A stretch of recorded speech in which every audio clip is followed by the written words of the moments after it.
गाय के भिन्न भिन्न अवयवों का वर्णन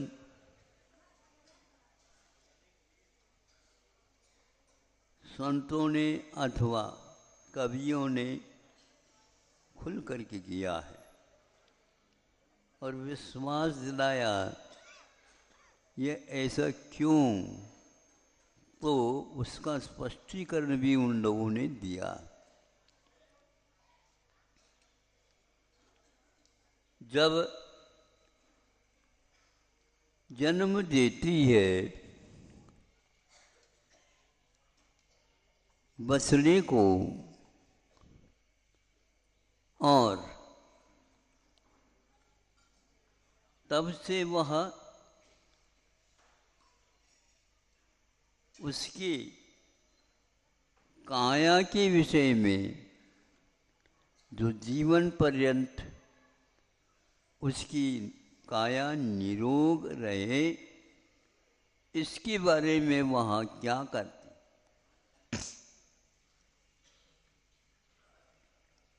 उसके जिह्वा में एक प्रकार से ऐसा रसायन है जो उस बछड़े के शरीर में कोई भविष्य में उत्पन्न न हो, इस प्रकार का रसायन उसकी रसना में रहती है। रसना में गाय के जीभ में रहती है। उसके द्वारा वह जब कभी भी उसको लोग कहते हैं प्यार, किंतु हम कहते हैं इसको चिकित्सा का एक रूप है। कौन देता है पशुओं के लिए चिकित्सा का रूप? नहीं दे सकता। जिसने जन्म दिया है उसने पेट में तो पाला ही है, किंतु जब तक वह बड़ा नहीं होता तब तक इस प्रकार के वस्तुओं से उसका संरक्षण, उसका विकास, उसकी सुंदरता आदि आदि आती चली जाती है। आज आप लोग इस विद्या को, इस विधि को, इस पद्धति को भूलते चले जा रहे हैं। विदेशी लेखकों ने एक लेख पढ़ा था, आपके सामने रखता हूँ। आप लोगों की दशा के बारे में विश्व क्या सोच रहा है।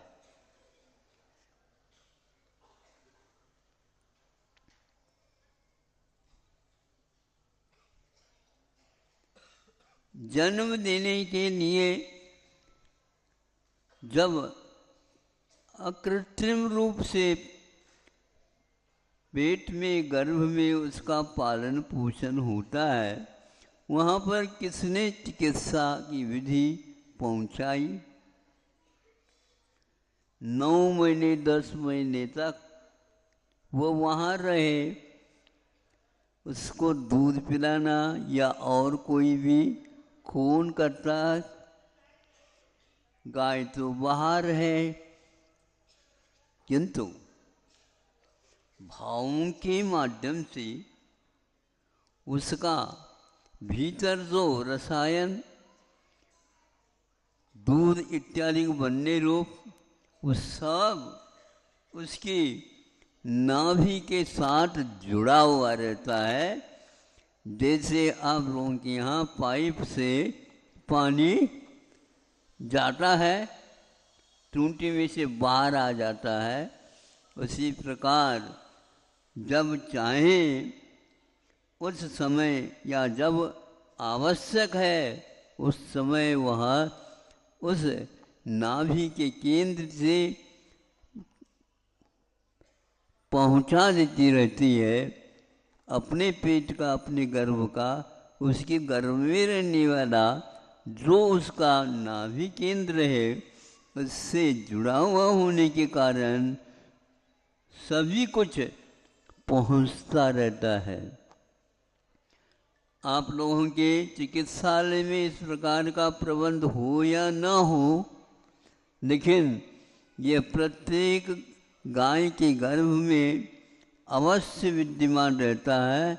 इसमें गाय का इतना तेज पुण्य नहीं है जितना कि गर्भस्थ उस बछड़े का पुण्य होता है।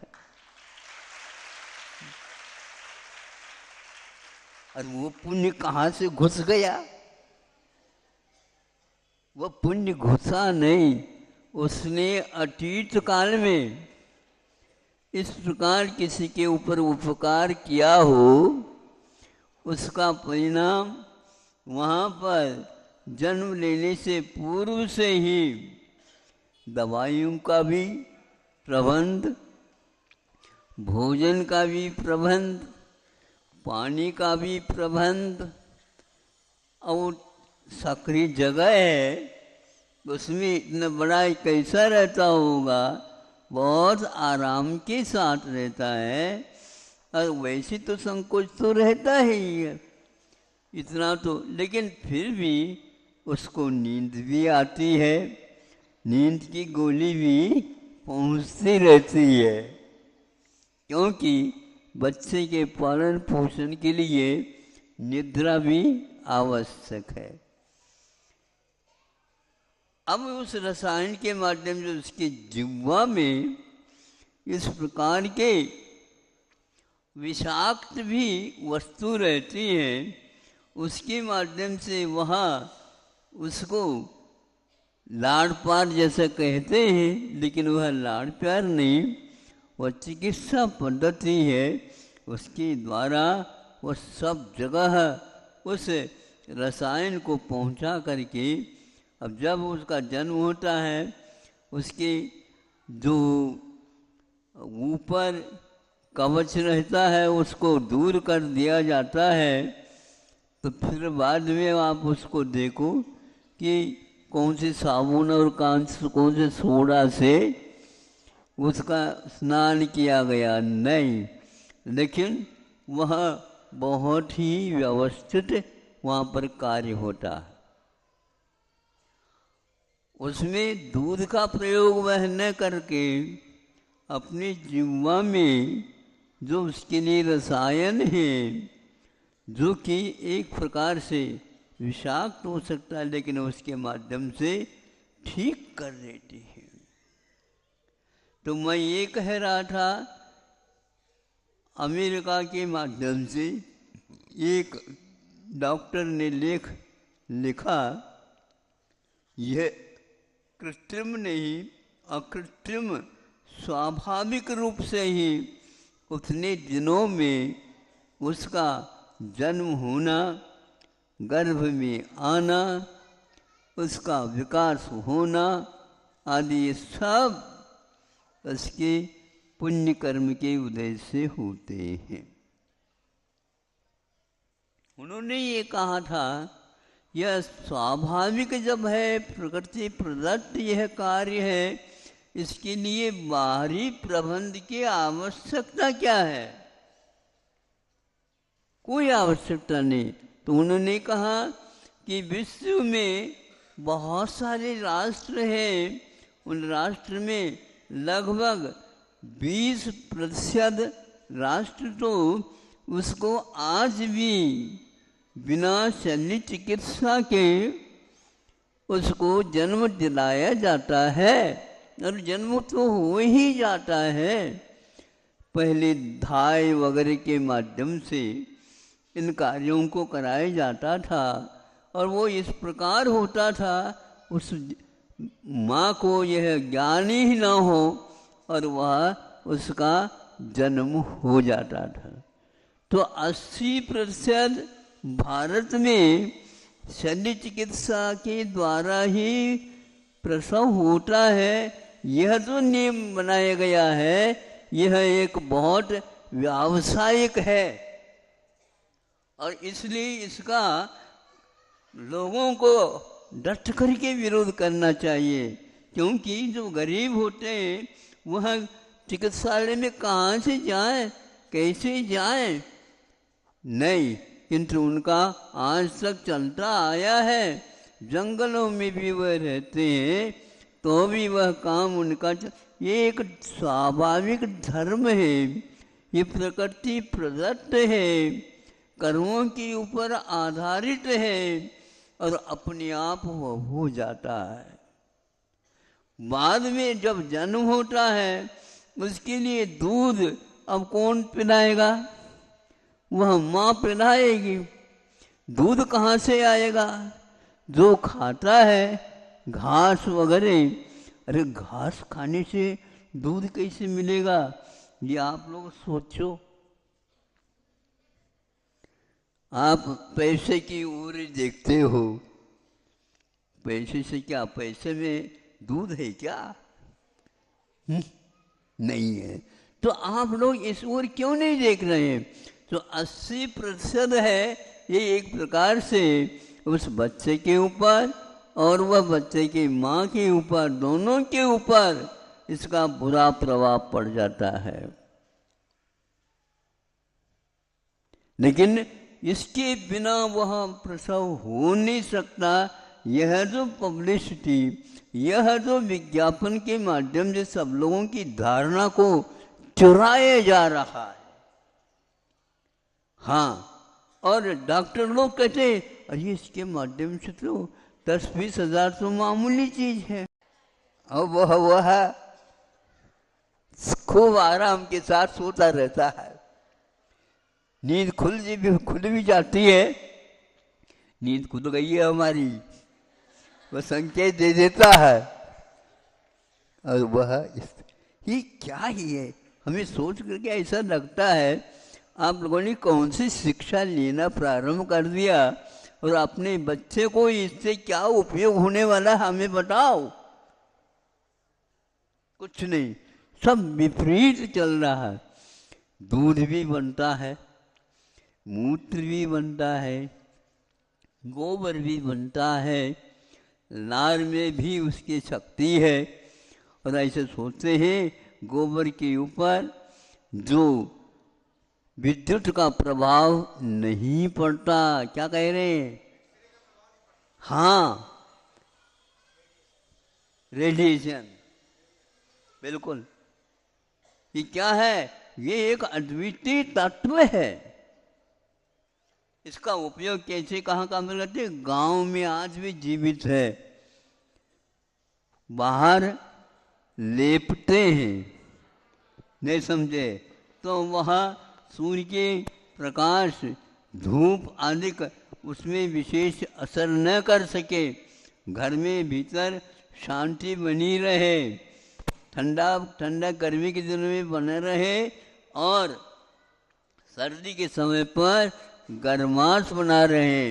इतना नहीं, चूल्हे के ऊपर भी वो उस गोबर के लेप करते हैं और एक तरफ से वहाँ, इसको मैं भूल गया अच्छा शब्द है ये, सुई खदान, खदान, सुई से तो उसका भी लेप करते हैं। आप लोगों ने नहीं देखा होगा, गेरू। तो ये सारी क्या है? ये वैज्ञानिक तत्व है। ये क्या होता है? तो वह चूल्हे के ऊपर इस लेप करने से जो रोटी बनाने वाली है माँ, उसके ऊपर अग्नि देवता का कोई प्रभाव नहीं पड़ता।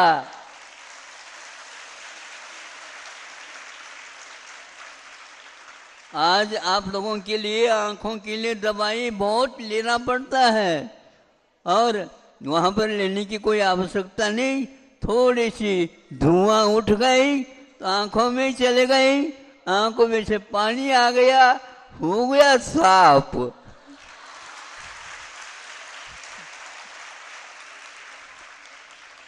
प्राकृतिक रूप से सब कुछ होता था, ये कृत्रिम और विदेशी शिक्षा, हाँ बहुत पैसा खर्च कर रहे हैं, वो तो पैसा ज़्यादा है इसलिए कर रहे हैं, लेकिन उस पैसे का मैं तो समझता हूँ कोई महत्व है ही नहीं। हाँ, यदि उसका जो वो गरीब है उनके लिए दे दो तो उससे परिवार खड़े हो जाएंगे।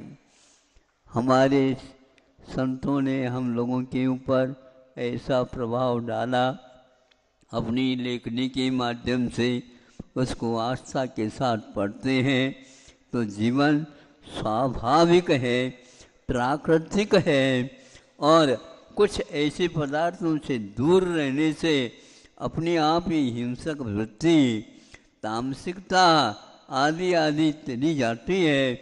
और गाय के पास रहने से, उसके दूध के सेवन करने से, उसके और भी वस्तुओं के सेवन करने से, ये लिखा हुआ है ग्रंथों में, मनुष्य का जीवन एक प्रकार से उसके माध्यम से बहुत सुंदर बन सकता है।